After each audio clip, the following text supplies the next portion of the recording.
So you know how an Irish exit is like leaving without really saying anything? I feel like this is the equivalent of like an Irish entrance. All that to say, she's talking to a camera again. You look great. I read some books. I feel like January, I always start off super motivated and like really hungry to read. I just wanted to talk about things that I've really enjoyed, things I've thought, all that good stuff. Ignore the glare because glasses. To start off January, I read Januaries by Olivie Blake.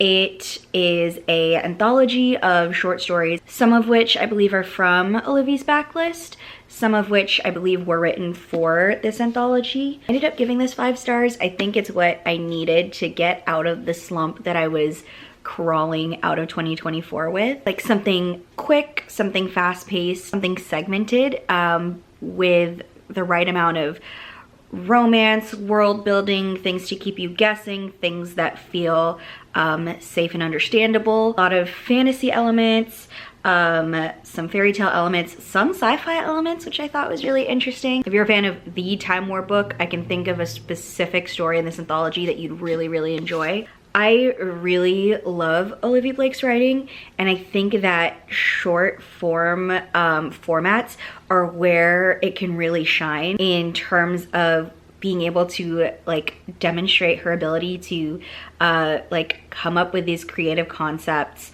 make you feel like super ingrained in the world, but it doesn't have to go so in depth to where like things get bogged down in the details. The vibes vary from story to story, but there's a lot of whimsy. Some stories feel very bittersweet. Some stories she's able to strike this like beautiful blend of sexy and existential, sexistential, and they're all like similar enough to feel cohesive but different enough to feel distinct, which I really enjoyed. But yeah, not my first Olivie Blake rodeo. I have a lot of love for pretty much everything she's already put out to date, but super excited that throughout her publication journey, going from indie to traditional publishing, the short stories that she's published previously have kind of not gotten swept to the wayside with anthologies like this. So we'll be seated if she comes out with more. I feel like a lot of books that I read in January had the running theme of books I've put off either starting or finishing in years past. One of which was just generally all of Brandon Sanderson and the Crosmere. So I finally like powered through and finished Mistborn. I think I was like maybe 25% where I left off. So it was really fulfilling to be able to finish. For those not familiar with the game, this book in particular is very heist-centered, revolution-centered, while still feeling like a very character-driven story. I feel like I had hesitations going into this. I can say after reading this that I truly understand the hype behind this series. The writing is really well done. The characters are all so interesting, and I feel like everyone and their mom talks about how good of a job Sanderson does with world building and the magic system, both of which definitely feel like praise well earned, because that is what really stood out to me. I did have to always look back at the glossary a little bit, getting used to the magic system and all the metals. After you start kind of getting into the like the hang of it, it starts to make sense. I found the like war on multiple fronts really interesting in terms of there's like the political sides, recruitment, like the actual, not only like the logistics of a heist, I found really interesting how they kind of like divided and conquered, but also the logistics of a revolution and the different fronts that wars are fought. Plot points that I tend to like guessing the plots ahead of time because I like making things less fun for myself. But there were some plot points genuinely I thought were going one way and completely swerved in a different direction, which felt really great and really fulfilling to me to be proven wrong. I'm really interested to see, because this story felt so complete within like this individual book. There are 2 other books in this trilogy. So I'm interested to kind of see like, oh, well, what happens next? I haven't looked into like the synopsis for Well of Ascension at all. So we will see, we'll report back. A pleasant surprise and really enjoyed this. I believe I gave this 5 stars, and it's a 5 stars truly that feels well-deserved. We also got into some manga graphic novels this month, one of which I've been meaning to read forever, and now that they have, they published like English translations of this manga, I was super excited to go pick it up. The guy she was interested in wasn't a guy at all.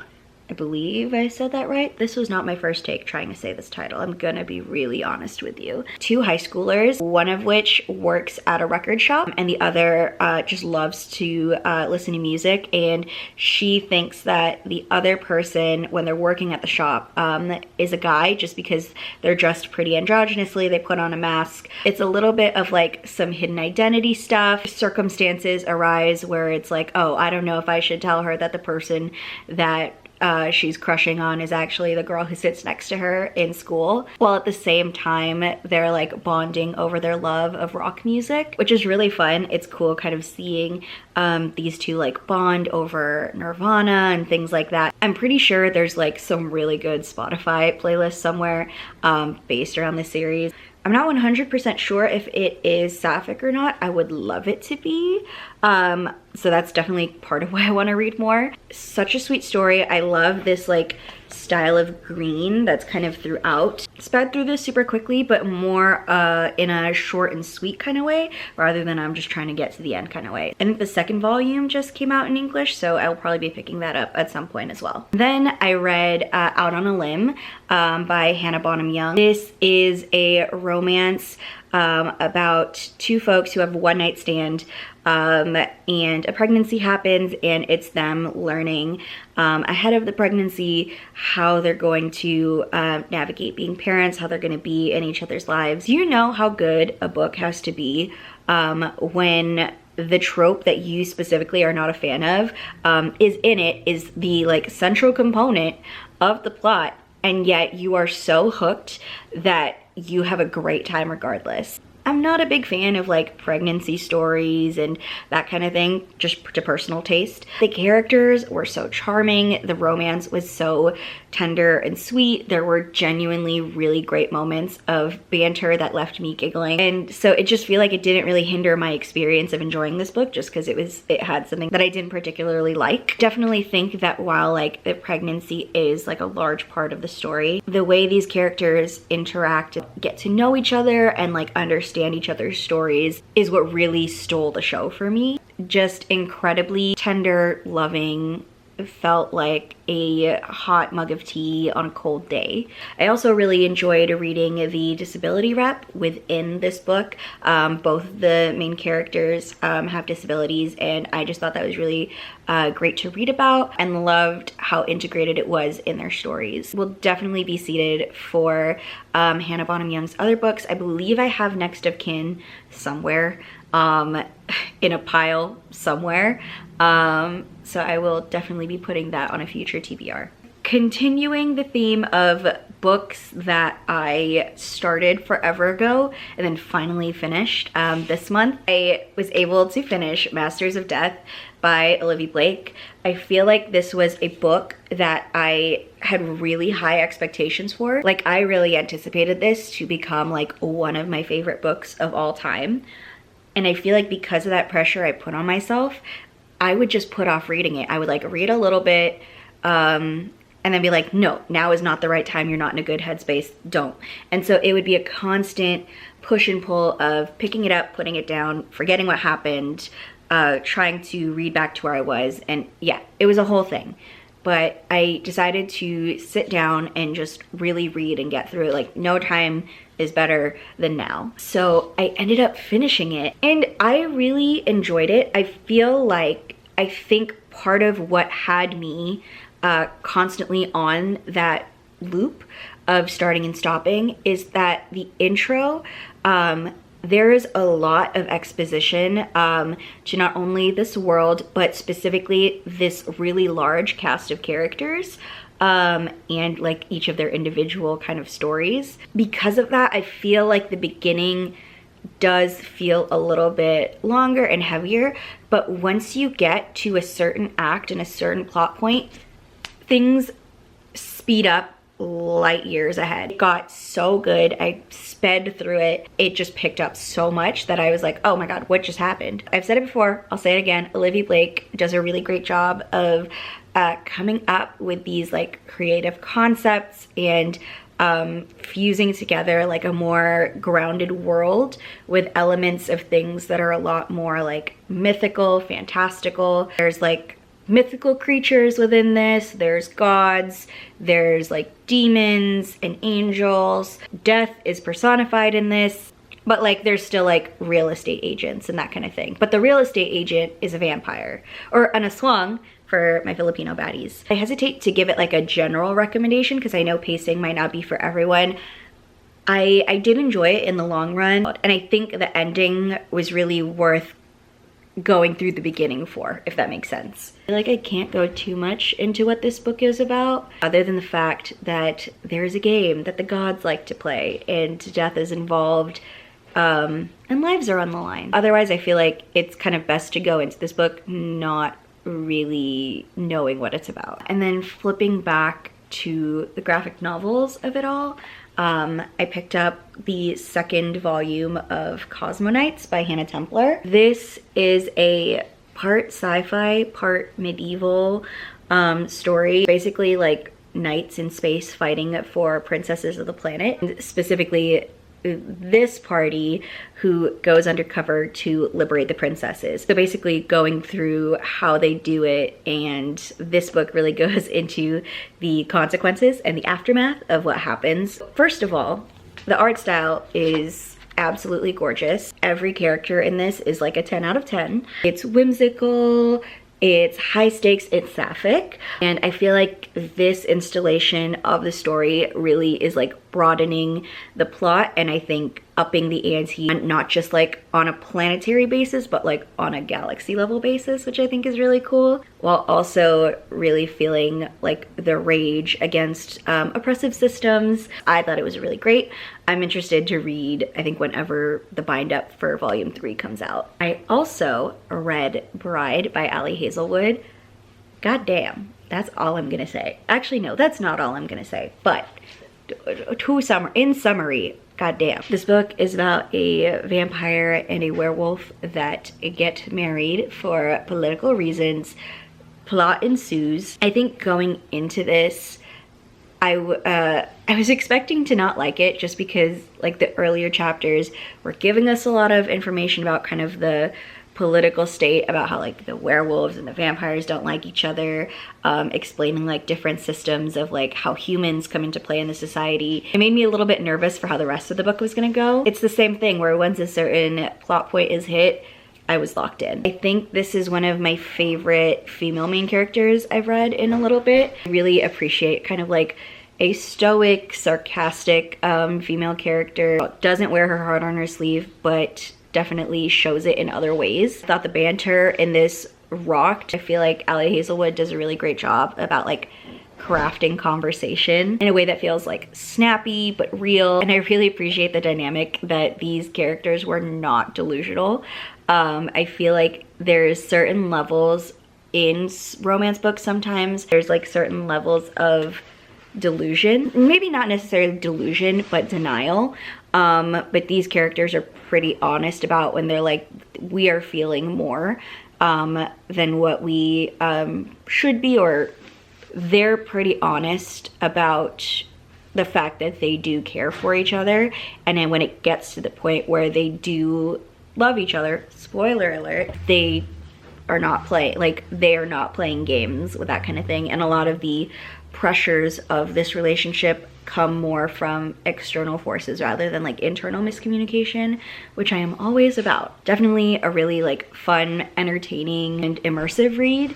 I know it might not be for everyone, but I definitely think like if paranormal is up your alley, paranormal romance, this is definitely worth checking out. I feel like everyone and their mother has already been like giving this book its flowers, so just adding to that chorus. It was also a month where I got back into using my library, so I picked up physical copies of Omniscient Reader's Viewpoint. This comes from a webtoon. There's an anime adaptation out. So many people close to me love this series and sing its praises, so it's like I tried reading it off of webtoons, and I don't know, it didn't click for me reading on my phone, so picked this up hoping it would help it click for me a lot more, and I think it really did. Would you like to explain to the vlog the premise of Omniscient Reader's Viewpoint? Oh fuck. Because I mean, you love this series, and I feel like you could describe it better than me. Okay, picture this. Okay, go for it. So Omniscient Reader's Viewpoint is one of those popular and honestly, it's almost like its own genre of like Korean web novels. I will not try to pronounce how it's supposed to be pronounced. It's gonna come out bad, so I'm just gonna call it web novel. I apologize. Or webtoon. Essentially what happens is a apocalypse happens within Korea.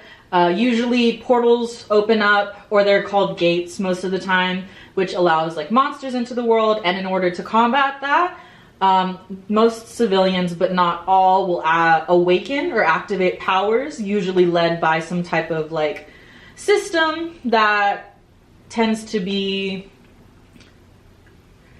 controlled more or less by some kind of being that exists and just usually is not something that's introduced until later the comic, what exactly is causing the system to run. Omniscient Reader's Viewpoint is the story of a man named Kim Dokja, and he has been reading this one web novel online for many years. He is the only one left who is reading this story because apparently it's supposedly not very good, but it has been his comfort story for almost his entire life. It is the basis of a lot of his like hope, and one day when he's on the train, he finishes the story, and then the story proceeds to come to life around him. And he is the only person, maybe in the entire world, who has the most amount of knowledge of what is going to happen. And he gets to interact with his favorite character of all time, who is actively kind of a dick. But we love him for it. We love you for it, I swear. And then it's kind of just like how he follows the plot, how he changes the plot, and sort of how he becomes the protagonist in this story without meaning to. He's kind of just trying to follow his favorite character, the protagonist, but he becomes so involved with all the characters, and he actually like changes and improves a lot of lives. And I honestly think it's a great read. I recommend it to everybody. Yeah. Thank you so much. So yeah, that's what it's about. I feel like there's some variations from when I started the web novel. I feel like this reads definitely for a more like an American readership, which is fine, but it was just kind of weird, like specifically like with the way the names are ordered, that kind of thing. Overall, I feel like it was liked, but I haven't gotten like hooked into it yet. I had anticipated like really getting like obsessed with it right away, just because so many people in my life who I'm really close to really enjoy these. But I think I'm gonna continue reading it via the webtoon version, so that way I don't have to wait for like physical copies to come in or Libby copies, that kind of thing. I am interested in continuing this series and getting to understand what the fuck is going on even more. The last set of books that I read, even though they took a massive chunk out of my January TBR, I feel like I don't want to talk about them as in depth for this because I want to make a specific separate video, just because it's kind of a specific. For context, last summer I got really into the Dragon Age video games, like played from the start, got all the way up, finished the latest one. Please talk to me if you have thoughts, because I need more people to talk about this game and series with. So after finishing, I really ended up missing the world and the characters within the games, but it felt too soon to start a new playthrough. So I was like playing around with the idea of like, oh, I should read all of the books and supplemental material, because there's a lot of books comics that are like take place like throughout the history of the series. But like I never really like sold myself on that until my sister went to a used bookstore and basically saw the entire collection of like the books, the comics, just at a used bookstore. Texted me immediately. I said to get a lot of them. She got me a couple extra ones, which I'm really thankful for. It was pretty much everything except for one that I got from my library anyway. So I ended up reading like a good amount of Dragon Age books this month. I'm not done, but I think I'll be finished hopefully by February. I won't go into too much detail about like everything I read because I feel like I want to do something more like spoiler based and theories and discussion and all of that, where I can just nerd out in its own separate habitat. But just for the sake of wrapping up, I read The Stolen Throne by David Gator. I read The Calling, also by David Gator. Asunder by David Gator. By the way, these covers are not my favorite, but you know, like it's a used bookstore copy. You're gonna get what you're gonna get. I read Hard in Hightown, which is a in-game novel that they just decided to create like an actual novel. So it's really, I think it's really fun that the author credit is Varric Tethras, who is a character in the game, one of my favorite characters within the game, but it's like actually written by Mary Kirby, who is also one of the writers in the game. David Gator is also, I think, one of the lead writers of the, I think, first couple of games. And then this one was from the library. I read the first 4 novels from the first 5 graphic novels bind up because I'm going in order of like the events throughout the games, and I haven't gotten to the point where the 5th graphic novel within this collection takes place. We will get there this month. That's all 15 books I read this month. Don't know if next month is gonna be similar levels of productivity, but I'm gonna chase that while I still have it. It was fun talking to a camera again rather than bothering the people in my life about this. So if you've made it this far, thanks for watching. We'll see if I make another one. But in the meantime, take care of yourself. Goodbye.